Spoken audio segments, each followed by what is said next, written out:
So there's a right-wing channel in France called C8, and the courts in France decided to or actually not shut it down, but to pull their broadcasting license because, and this is what the headline reads, is that they were not diverse enough. They also mentioned that they weren't meeting the threshold of profitability, which I think is kind of weird.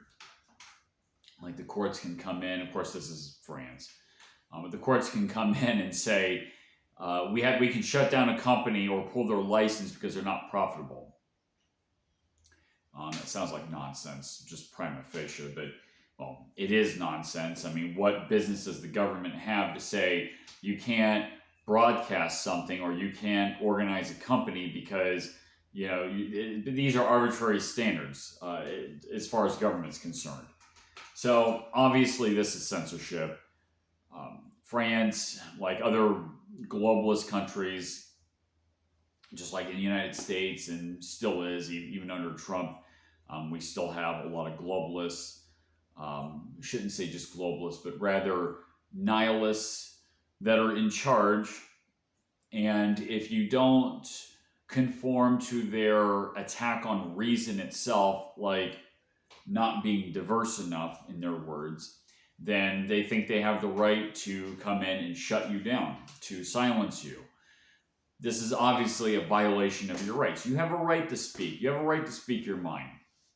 You know, we need a competition of ideas. We need debate. That's how you get better and better ideas. Now, I don't know exactly what the C8 channel broadcasts. I probably wouldn't agree. I might agree with some and probably not agree with a lot of it, but that's besides the point. Even people I don't agree with, I wouldn't mind if they speak. In fact, I shouldn't say that I wouldn't mind. I encourage them to speak and go ahead and express their bad ideas, because then I can come in, I can debate them, I can say this is a bad idea because of X, Y, Z, and here's a better alternative. Here's the right thing to do. Just like the fires in California. I mean, there's signs that this is deliberate. I mean, you had arsons running around and, you know, were arrested, and then the state just lets them go. I say punish people who are violating the rights of others, including the destruction of property. I say hire firefighters who are fit to be firefighters. I say, you know, you have such, you know, amount of water and you don't waste water on trying to save a fish that's probably extinct anyway. You got to have your priorities straight. See, nihilists, again, like I said in the California case, it's probably on purpose, but nihilists, you know, it's an attack on reason. The whole point of nihilism is not getting their priorities straight at all.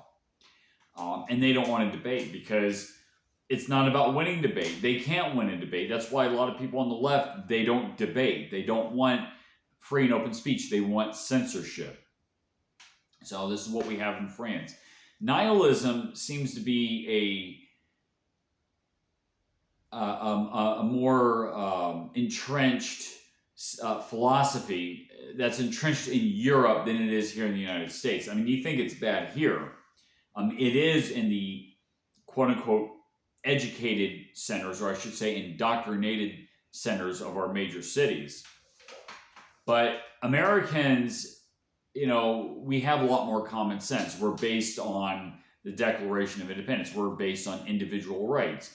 We're based on the pursuit of happiness, which means that you have to think and you have to prioritize and you have to actually do things in a way that makes sense, right? Whereas in Europe, you have so much government controls and, you know, you have these elitists. This nihilistic philosophy came from Europe, came from Germany. So it has completely infected Europe. Much more entrenched in Europe than it is here. But anyway, for the courts to say, to pull someone's broadcasting license because their organization was not diverse enough, obviously this is censorship.